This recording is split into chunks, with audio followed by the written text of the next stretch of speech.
Le Grand Matin Sud Radio, la vérité en face, Jean-François Achilly. C'est un sujet qui vous fait réagir ce matin, notamment avec l'encyclique du pape. Nous en dirons un mot. Demain, nous vivrons jusqu'à 150, 160 ans, voire plus.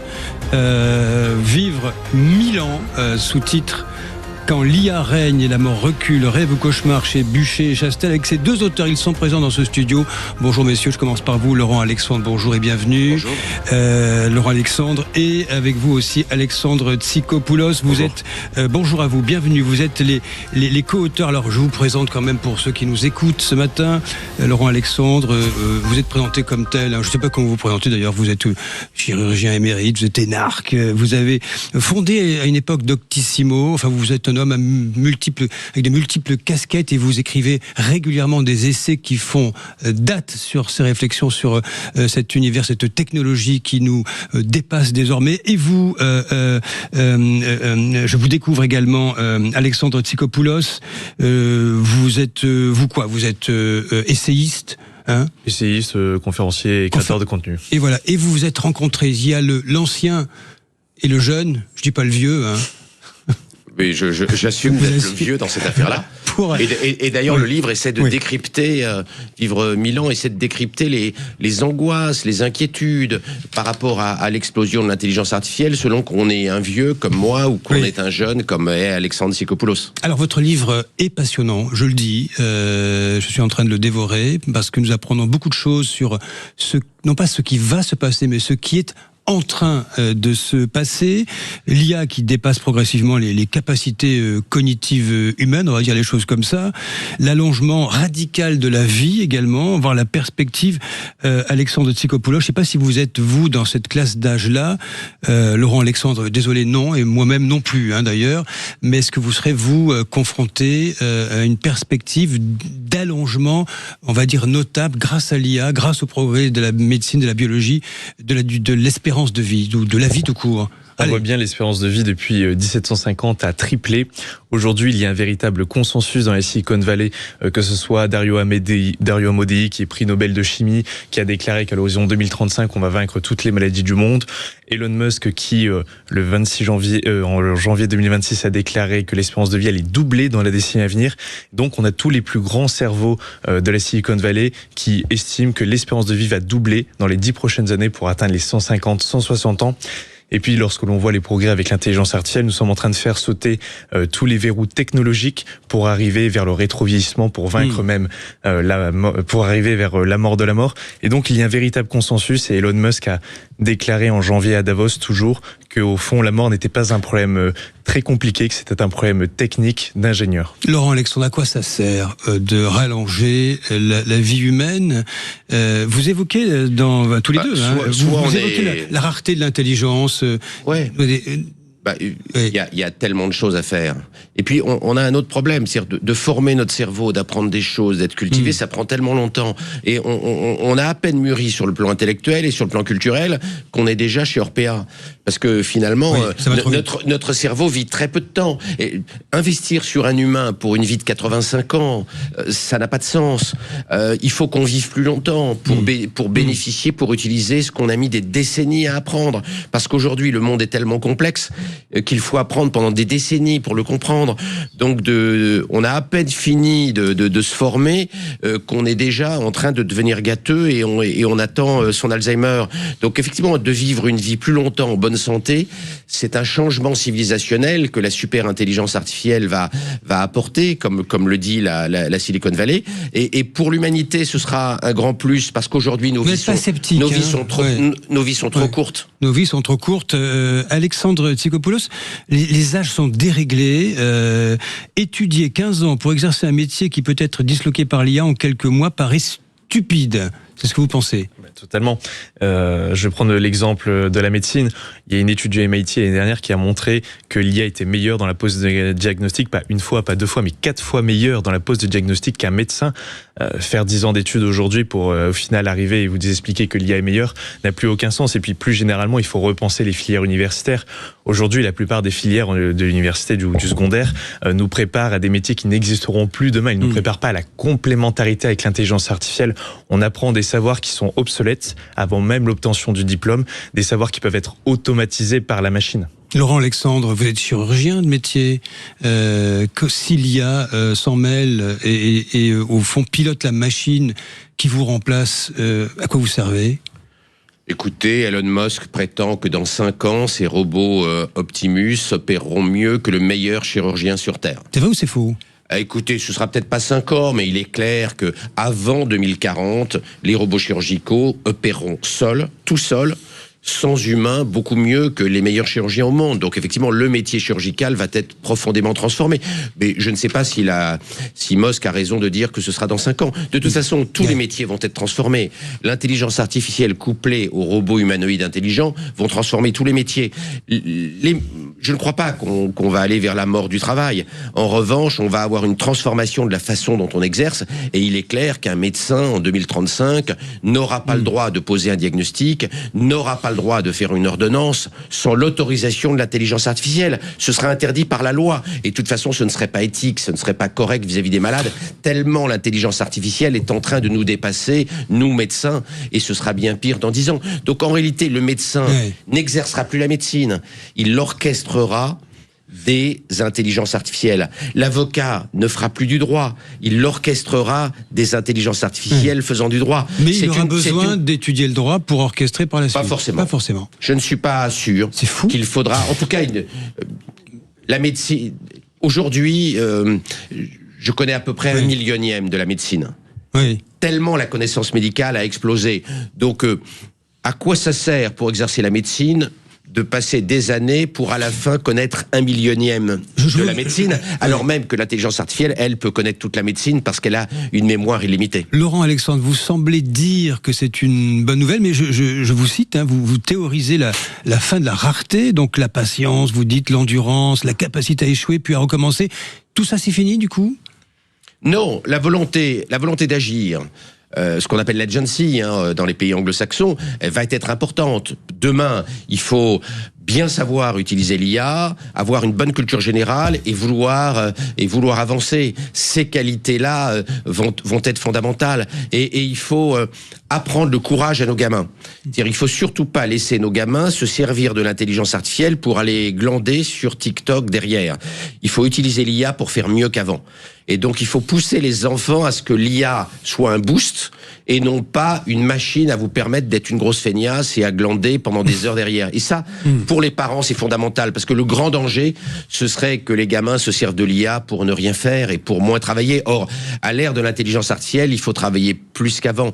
Il faut travailler plus, ça c'est fondamental. Oui. Mais la grosse difficulté aujourd'hui, c'est la démoralisation cognitive. Vous voyez, moi, j'ai fait 18 années d'études et je me sens gilet jaune aujourd'hui. Je deviens gilet jaune. C'est ce que j'explique dans Vivre 1000 ans parce que la technologie va tellement vite que je n'arrive pas à suivre. Et donc, il va falloir rassurer nos jeunes et éviter cette démoralisation cognitive qu'ils risquent d'avoir parce que suivre l'intelligence artificielle devient vachement dur. Vous êtes d'accord avec ce que dit votre collègue ? Je m'adresse aux jeunes que vous êtes, qui êtes en studio, Alexandre Tsigopoulos.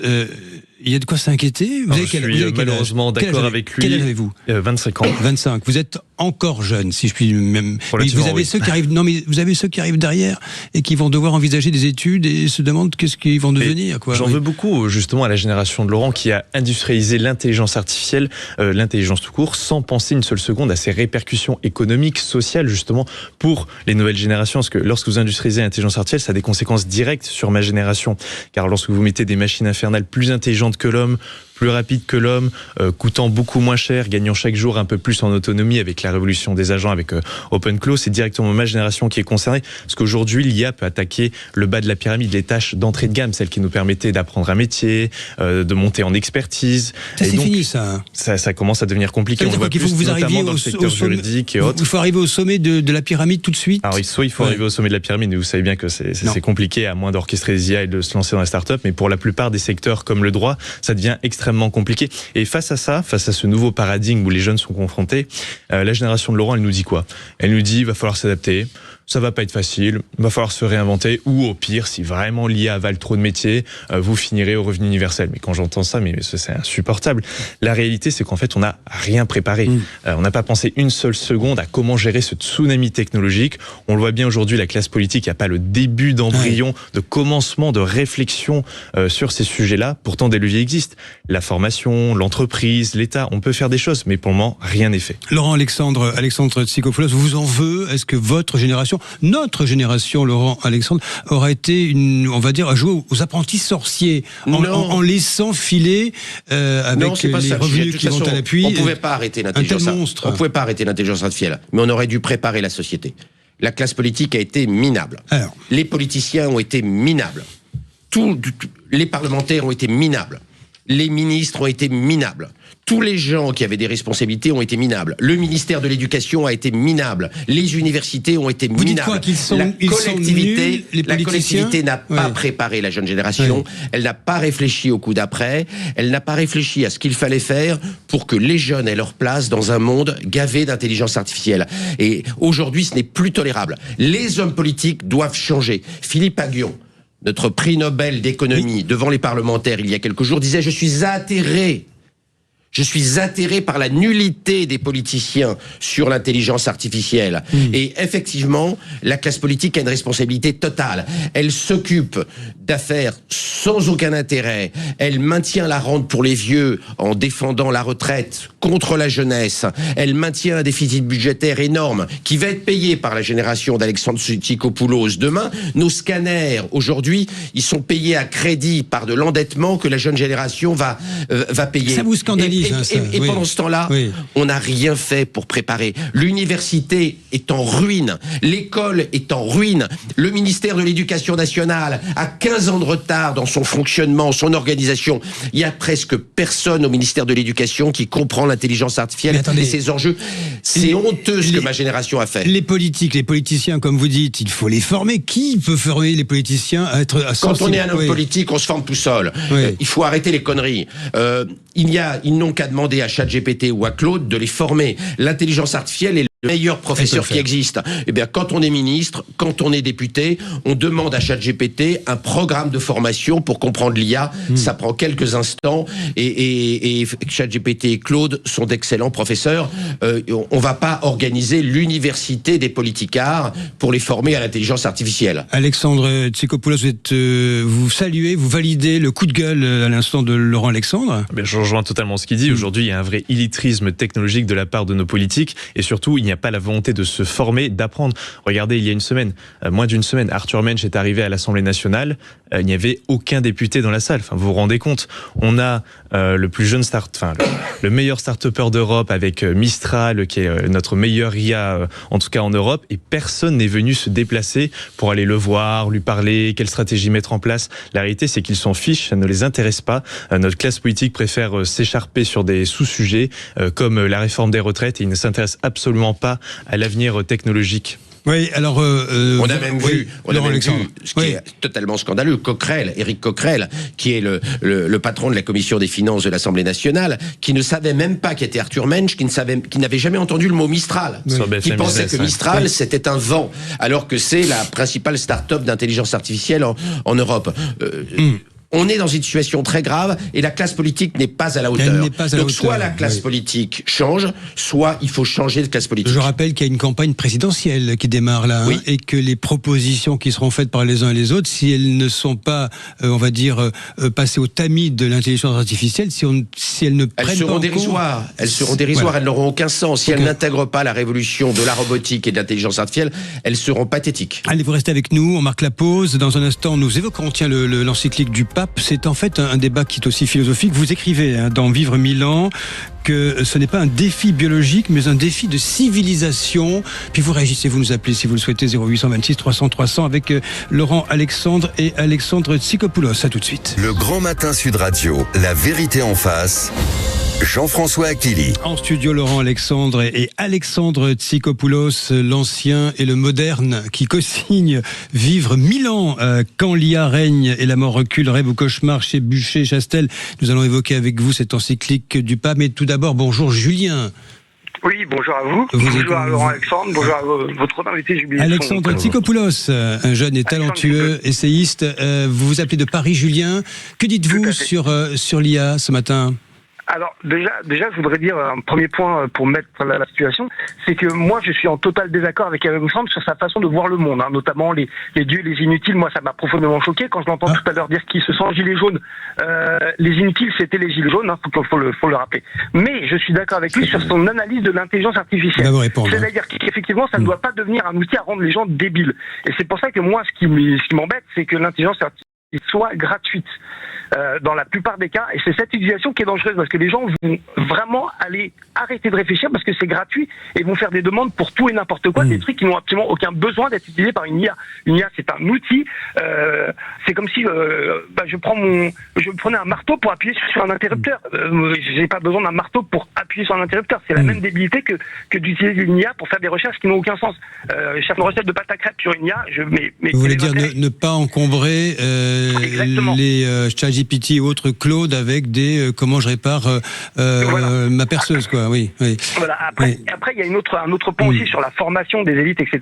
Moi, je suis en train de me former sur Claude, mais toutes les semaines, il y a un nouveau truc. Toutes les semaines, ce que j'ai appris la semaine précédente est déjà has-been, est déjà obsolète. Enfin, c'est très difficile d'apprendre quelque chose qui est en plein essor et en pleine explosion. Enfin, c'est galopant. Les progrès de l'intelligence artificielle sont vertigineux. D'un mot, Julien, et je donne la parole à nos invités, ils vont vous répondre. Pourquoi est-ce que vous vous formez sur Claude, au juste ? Parce que j'ai pas envie de louper le train de cette technologie. Enfin, pour moi, les gens qui disent ouais, moi je veux pas de l'IA, c'est les mêmes qui me font penser aux photographes qui disaient moi je veux pas du numérique.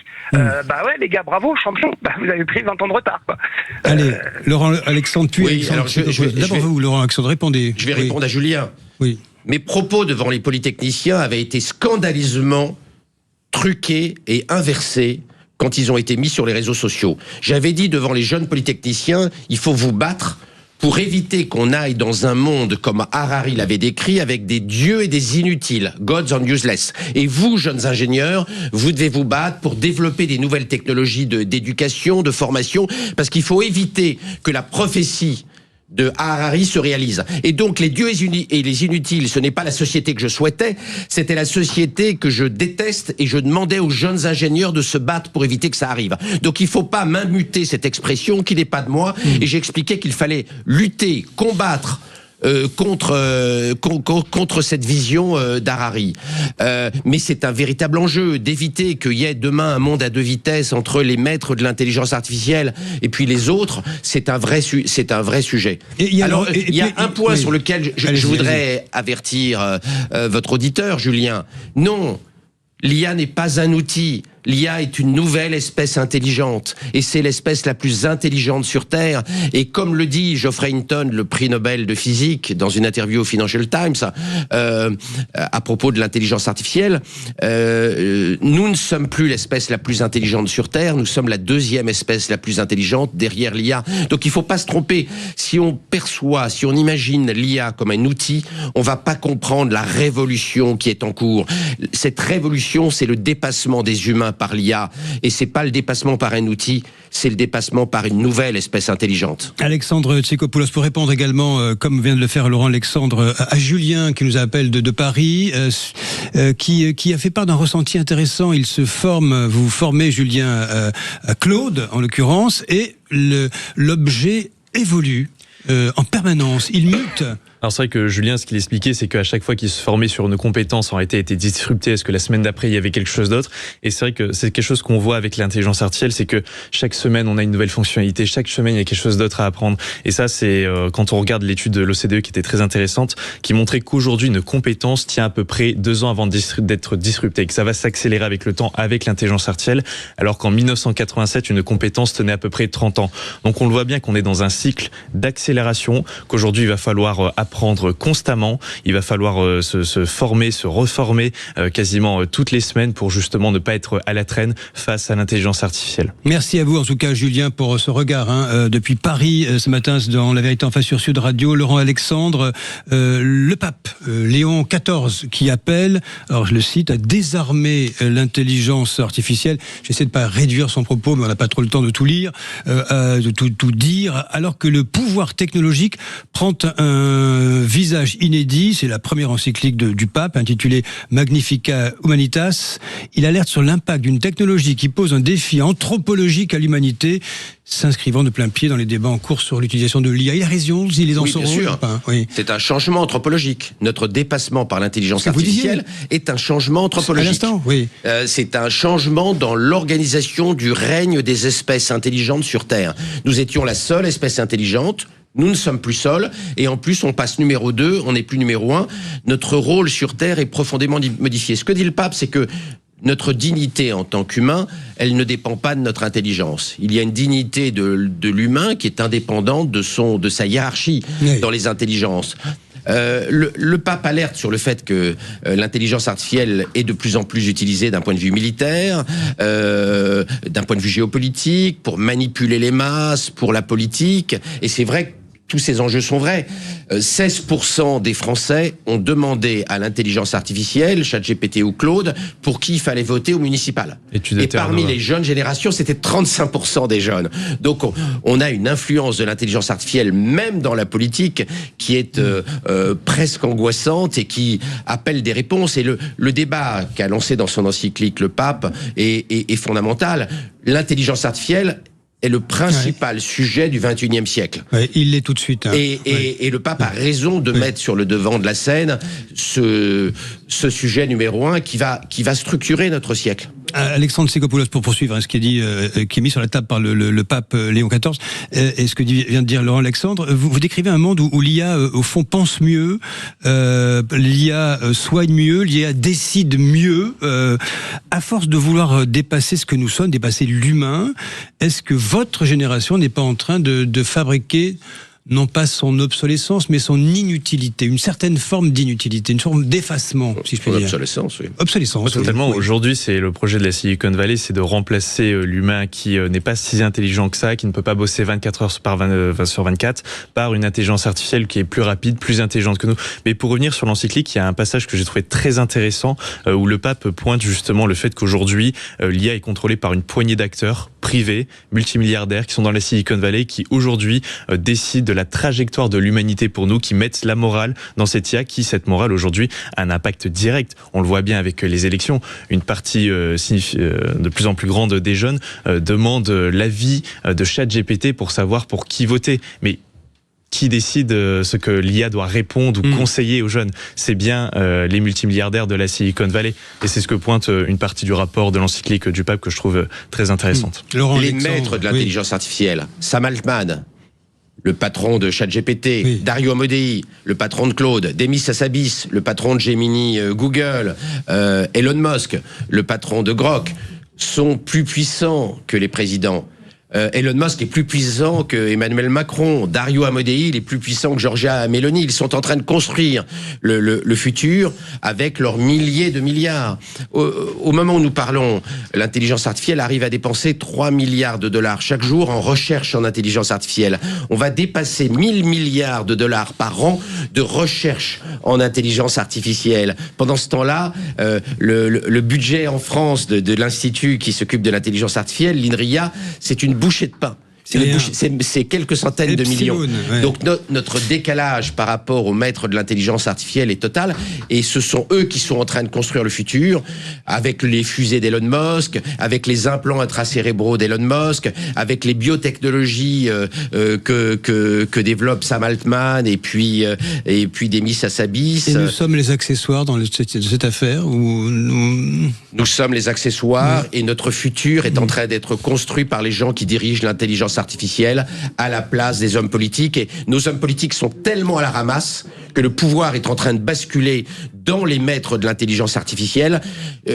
Les politiciens français, les politiciens européens portent une responsabilité historique. Ils ont loupé le coche, ils sont en train de détruire le futur de l'Europe à cause de leur incapacité à comprendre les enjeux de l'intelligence artificielle. C'est absolument dramatique ce que les politiciens sont en train de faire à l'avenir de nos gamins. Il vous reste 10 secondes, Alexandre Ségopoulos. Ce monde de demain et d'aujourd'hui, d'ailleurs ça commence dès maintenant. Le problème du monde de demain, c'est qu'il est triste. C'est un monde triste qui est décidé par une poignée de multimilliardaires de la Silicon Valley qui n'ont été élus par absolument personne, qui ont un hubris démesuré, qui ne pensent qu'à l'immortalité et à s'enrichir, ce qui pose de vrais problèmes, je trouve, pour notre démocratie et notre avenir. Fascinant en tout cas, Laurent Alexandre Tsikopoulos. Vivre 1000 ans chez Bucher-Chastel, vraiment, je conseille la lecture de cet essai qui n'est pas révolutionnaire. Il parle de ce qui est en train de se produire et qui est en train de nous submerger. Ce n'est pas un accessoire, ça dépasse tous les débats présidentiels qui seront très,